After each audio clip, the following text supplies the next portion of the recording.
Black Museum. Here in the grim stone structure on the Thames which houses Scotland Yard is a warehouse of homicide, where everyday objects, a paperweight, a woolen muffler, an old-fashioned hat-pin, a drinking glass, all are touched by murder.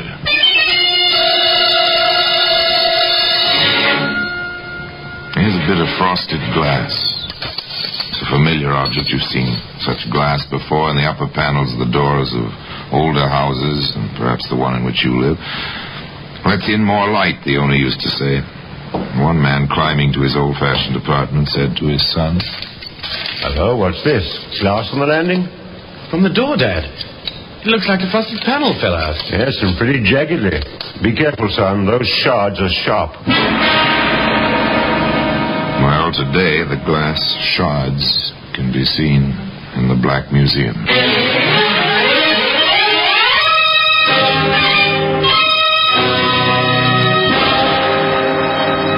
From the annals of the Criminal Investigation Department of the London Police, we bring you the dramatic stories of the crimes recorded by the objects in Scotland Yard's Gallery of Death, the Black Museum.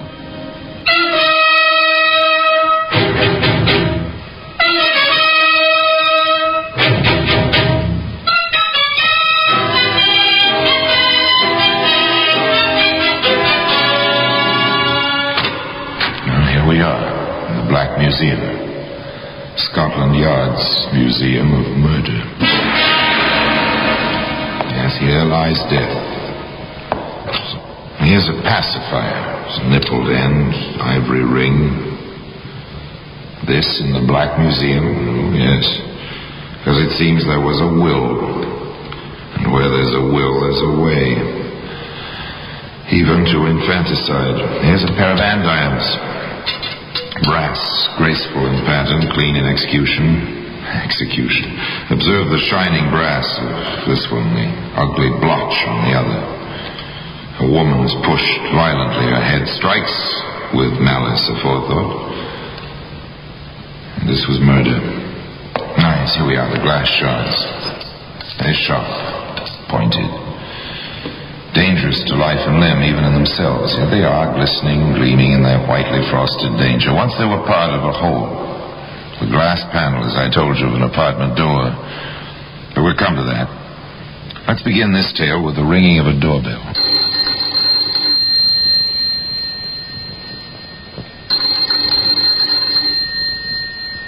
Maybe no one is home. Well, we'll try again. Sorry to have kept you waiting. Sorry to have disturbed you, ma'am. I've been sent looking for a chauffeur. Chap named Simmons. There's no one here by that name. And I can tell you, sir, there's no one by that name being in this neighbourhood. Well, not in my memory, and I've lived here about now on 20 years. Oh, well, thank you, ma'am.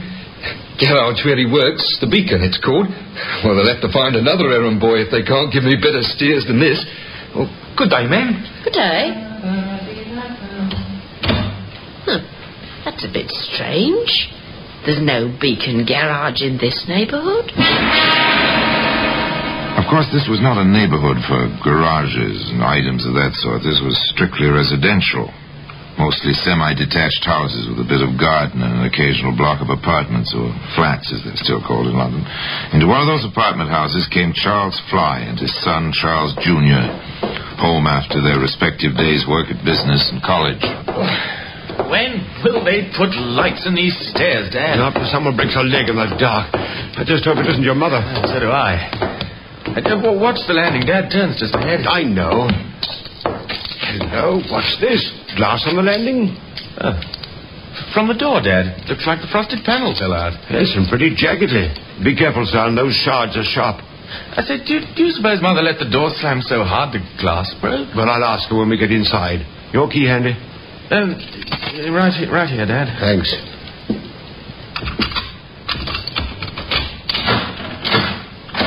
Funny, I've never known your mother to use the chain on the door in her life. Oh, with the glass broken like that? My good's the chain. I can reach in and clip off the chain from here through the broken glass. Dad, there's someone in there. Oh, your mother, probably. No, it's not. It's a man. A little fellow. Junior, get on down to Riverdale Road. There's a police box there. Call him, quickly. What about you, Dad? Go on now, I'll stay here and watch him. Hurry! Yes, all right, if you say so.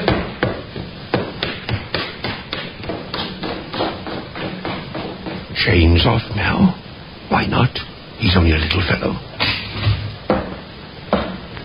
Here now, what are you putting in my suitcase? You shouldn't have come in, Governor. It won't do you a bit of good. I'm leaving with your suitcase and what I've packed in it. Drop it back. I can handle you.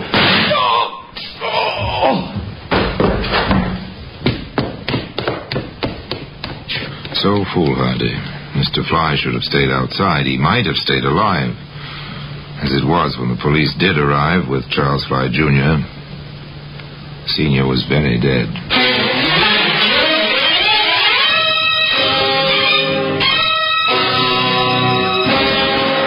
The call to Scotland Yard was automatic. After that, Inspector Howard proceeded with the preliminary questioning as his technical experts combed the apartment.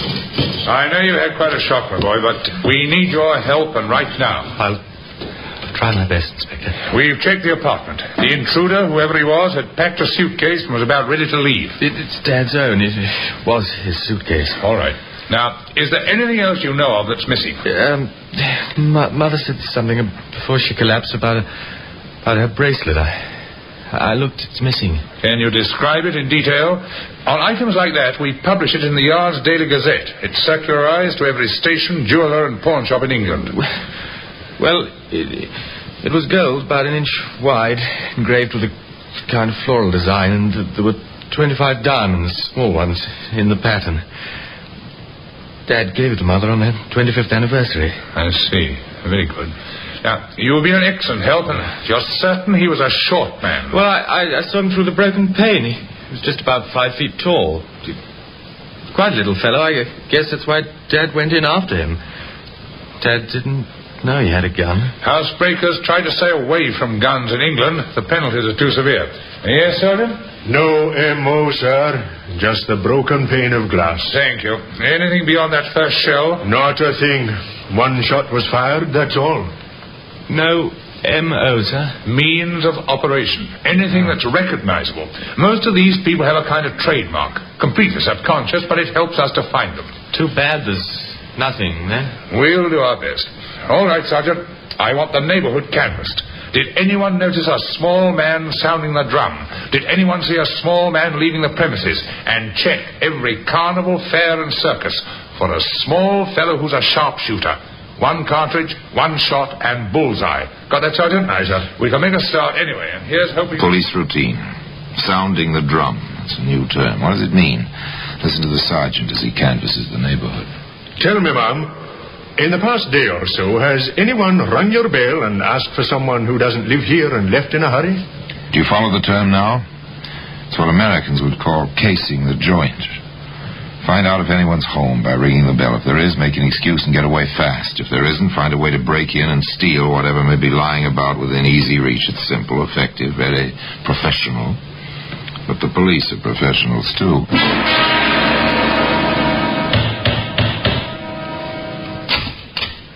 Excuse me, sir. I'm from the CID. Sergeant Gordon. My credentials. Oh, what's up? I'm making inquiries to see if anyone's called at your house in the past few days. What? Oh, no. We've all been away the past 2 weeks. We only got back today. Oh, well, thank you then. Sorry to trouble you.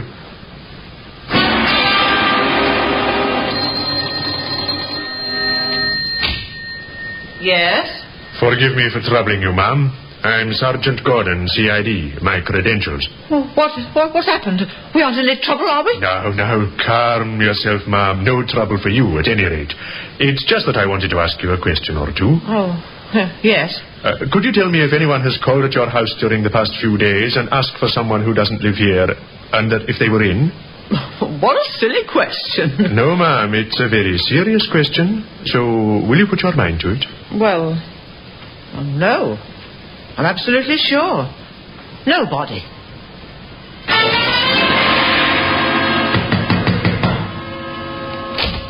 Yes? Sergeant Gordon, CID. My credentials. Yes? Has anyone rung your bell in the past few days and asked for someone who doesn't live here? No. Thank you.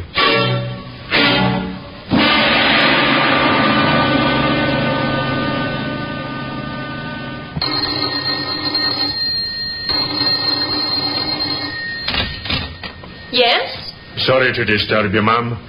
I'm Sergeant Gordon, CID. My credentials. Oh, police. Yes? Did you... that is, has anyone rung your bell in the past few days and asked for someone who doesn't live here? Oh, that'd be a foolish thing. Why, yes, there was. Just yesterday afternoon. He asked for a chauffeur or something. Said the fellow worked at the Beacon Garage. And you remembered this? I certainly did. Why, ma'am? Well, because there's no such place hereabouts as the Beacon Garage. And I ought to know. I've lived here 20 years. I see. Rather a foolish error. Now that you mention it, I'm not sure that it was an error. He seemed rather a nasty little man. Oh, is that so? Why? Too dapper, too quick. Much too little for a man. He was shorter than I am, and I'm only 5'2". Could you describe him in more detail, perhaps? Well, he had dark hair, grew very low on his head, and his eyes were sort of shifty. Blue, but shifty. The kind of thing you see in the cinema. You know, in those pictures about bookmaking and that. Anything else, ma'am? Well, not that I remember. Not offhand, at any rate.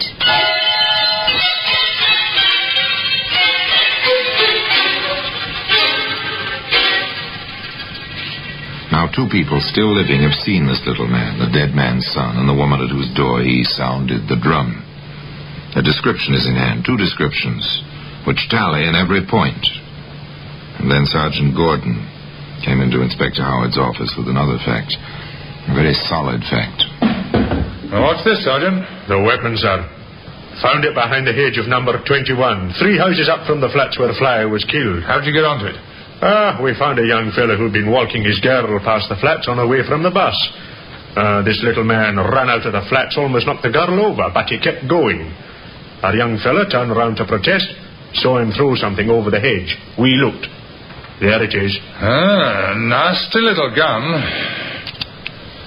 Well, shell jammed in the chamber. No wonder he fired only one shot. But he pulled the trigger twice. Well, we can drop our search in the circuses, Sergeant. I doubt if this fellow is the sharpshooter we thought he was. I think now we'll concentrate on classification by size. Shall we get to it, Sergeant? We seem to have our work cut out for us again. Surely the picture takes shape. Dim at first, as if seen through frosted glass. Like the glass shards to be seen today in the Black Museum. We'll be right back with more Theater of the Mind on Chum FM. Now back to Theater of the Mind on 104.5 Chum FM. Again, it's compounded of hard work, good police training, and a little luck. They start with nothing, this time with a wrong theory that their man is a sharpshooter. They have to abandon this, and they start fresh with the dullest and therefore the hardest kind of police routine, checking the files. He's a little man. Everyone's agreed on that. Ask Criminal Records to send us the dossiers on every man we have on file under 5 feet 2 inches in height. Carefully, the inspector in charge and his sergeant comb through these dossiers, and finally, by reason of cross-checking, this one in jail at the moment of the crime, that one in some other part of the country, others with perfect alibis, the list of little fellows is reduced to 4. You take these two, Sergeant. I'll work over the others. Anything that rings a bell, the smallest detail. Yes, sir. For over an hour, the two men are silent, reading, thinking, trying to relate something in the files to the facts that they already have. And then they exchange dossiers and start again. By this time, the lamps are lighted. The Thames flows like black glass outside the window of the inspector's office. All at once. I may have something, sir. Which file? Larry Mason. His nearest relatives, an uncle and an aunt, are recorded here as living in Beacon Road. Does that mean anything to you, Sergeant? It doesn't to me. You'll see it in my report in passing, Inspector. When I talked with the woman who'd seen the fellow sounding the drum, he told her the chauffeur he was looking for worked at the Beacon Garage. And she made quite a fuss over the fact that there is no such garage in the neighborhood. She was quite emphatic about it. Interesting. Let me see the description. I see. 5 feet 1.5 inch, the smallest of the lot. Beacon Garage, eh? And relatives on Beacon Road. Not important, perhaps. And yet, all important, as the inspector thought it through. We'll say a man needs a false name at a sudden moment. He says the first thing that comes into his mind. It seems rather natural that the place his nearest relatives live should be lurking somewhere just below his consciousness. Well, it's mighty slim, but it's worth a try.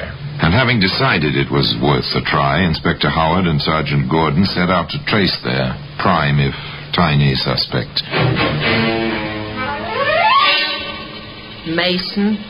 Yes, he lived here. Oh, lived? You mean he's left? He didn't leave. What then, Mum? Did he die? He could have, for all I care. I threw him out. Didn't pay his rent for 3 weeks. I can't afford deadheads, I can't. Have you any idea where he's gone? No. What's more, I don't care. Next point of inquiry was the Beacon Road address and Larry Mason's uncle. About your nephew, Mr. Mason. What about him? Have you any idea of his whereabouts? Who wants to know? My name is Howard, Inspector, Scotland Yard. In trouble, is he again? We are not certain yet. He may be. We'd like to talk to him. Well, if you find him, I'd like to talk to him too. Long enough to tell him not to come round for me for help. Sergeant Gordon visited the pubs and hangouts where Larry Mason had been known to spend his time. In one of them, he found a friend of Mason's.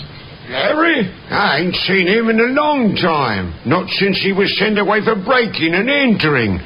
He hasn't been round at all. And I can't say I'm sorry. No? Why not, friend? He worked for me when I had my licence and was making a book legitimate. He was my clerk, see? Then one day he walks off, just like that, with 10 quid. I don't expect to see him again.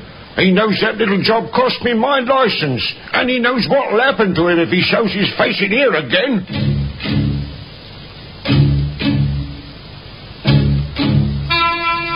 Not much to go on, or to find a man, except the brush strokes that fill the picture of the little fellow's character. Unreliable, a thief, untrustworthy even where his friends are concerned. Now, think back a minute. Remember the Daily Gazette, the yard publishers, with descriptions of stolen goods, missing persons, and so on. Teletype from the Lancashire Police, Inspector. They've got the bracelet in the fly case. A pawnbroker turned it up. Good. It was offered to him by a tall, heavy-set fellow with a peculiar circular scar on his right cheek. That sounds like Dick Lowry. Let's have Mr. Lowry in here, shall we? Mr. Lowry was quite glad to oblige. He wasn't in hiding or anything like that, not Dick Lowry. Where'd you get it, Lowry? The inspector wants to know. Where'd I get what? The bracelet you pawned in Bolton. I found it. You found it, did you? That's what I said. Anything wrong in that? If you found it, no. We think you bought it. Oh, now, what would I buy a bracelet with sparklers in it for? My girls don't go for that sort of thing. You sold it, didn't you? Oh, of course. Why not? Fella can do with a spot of cash. Lowry. Yes, Inspector? You may want to know that bracelet is involved in a killing. A killing, is it? Why, the dirty little... Oh? Go on, Lowry. Start talking, Lowry. Accessory after the fact in a murder can be very nasty, you know. All right. I bought it. I paid a good price, too. From whom? Lowry, from whom? Larry Mason. Well, at last. Where'd you see him, Larry? Oh, the usual place. Dog track. With him, it's horses or dogs when the nags aren't running. Finally, the patience was bringing results, as it almost always does. Canvass a whole neighborhood, comb through hundreds of files, slowly, narrow the possibilities, and finally, a direct relation is established between the crime and some person who may have committed it.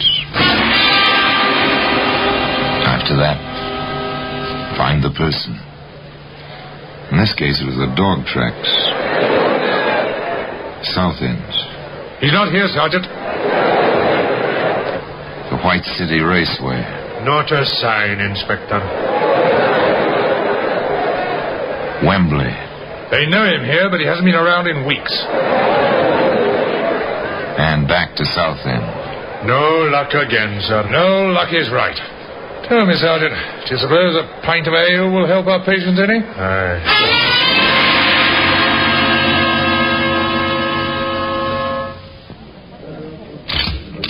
This one seems rather decent, Inspector. Yes, let's get on with it. Oh, excuse me. Oh, I'm sorry, sir. I didn't mean to come against you. That's all right. No harm done. Hold it, young fella. I think I know you. Do you? Where from? You're Larry Mason. Not me. My name's Leonard Martinson. Sorry, you'll have to prove your identity. We're from Scotland Yard.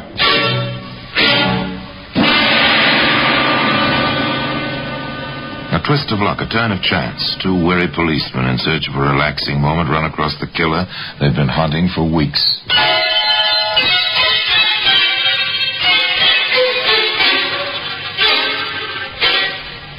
At the yard, Larry Mason was not having a particularly relaxing time of it. Do you insist on denying you're Larry Mason? I do. Look, Mason, you've been away for a while. Now you know about these things. Your fingerprints are the prints on Mason's record. Dick Lowry swears he bought the bracelet from you. Your landlady and your former bookmaking associate have identified you. Now let's have no more nonsense. I ain't giving you a thing. Just because I'm small don't mean you can push me around. You'd better tell us the whole story, Mason, and stop this nonsensical denial. You'll go to trial anyway, you know. And the more you lie now, the harder it'll be on you later. Now speak up, Mason. You know, they get stubborn streaks sometimes. They read somewhere somehow that the best defense is to admit nothing, not even their own identities. So they firmly shut their mouths and refuse to talk about anything except the weather. The sergeant knew they had a case, a good case. Inspector Howard came in to help. I look at it this way, Mason. You can't do yourself any harm. We've got the evidence, we've got the gun. We're in the process of tracing it to you right now. The woman you spoke to will identify you in court. You had the bracelet. You've no alibi worth mentioning. You'll hang on what we've got, Mason, unless you've something which makes it manslaughter in place of murder. All right. It was an accident. I never used a gun before. Never even had one. The first time is always one too many when it comes to guns. Now keep talking. How was it an accident? I broke the glass, see? After nobody answered the bell. I stuck my hand in. It was a cinch to open the door. I worked fast, but this fella come home early or something. I tried to make the back door. No luck. It was locked with a key. So you had to come to the front. He was a lot bigger than me. I pulled the gun because I wanted to scare him, that's all. He jumped me, hit me with something. I blacked out. That's it. I blacked out. Didn't even hear the gun go off. And when you came to, Mason? He was dead on the floor. I got out of there as fast as I could get. It was an accident. I swear it was an accident. What's your opinion, Sergeant? It's a good story, but it won't wash. Why not? That's what happened. Why not? It's very simple, Mason. You blacked out as you pulled the trigger. Therefore, you fired only once. Yes, sir. Only once. Sorry, Mason. You pulled that trigger twice. There was a shell jammed in the firing chamber. You pulled the trigger at least twice. That's no accident, Mason. That's murder. Yes, the case was complete. Each part in its correct place. And those glass shards I told you about, those too are in their correct place. In the Black Museum. The jury quite agreed with Inspector Howard. That was no accident. And so, in due course, little Larry Mason, the bookies clerk who made the fatal error of carrying a pistol, went the way of most murderers at 8 o'clock one summer morning. Larry Mason's luck had run out, or had it? It was reported, you see, that as he walked to the scaffold with its 13 steps and waiting rope, Mason murmured to his guards, they had to do this now on June 6th. Derby Day. And me with a few shillings riding on Armstrong in the big race. Curiously, although Mason wasn't available to collect on his bet, Armstrong was the winning horse at 53-1. And now until we meet next time, till we meet in the same place and I tell you another story about the Black Museum, I remain as always, obediently yours.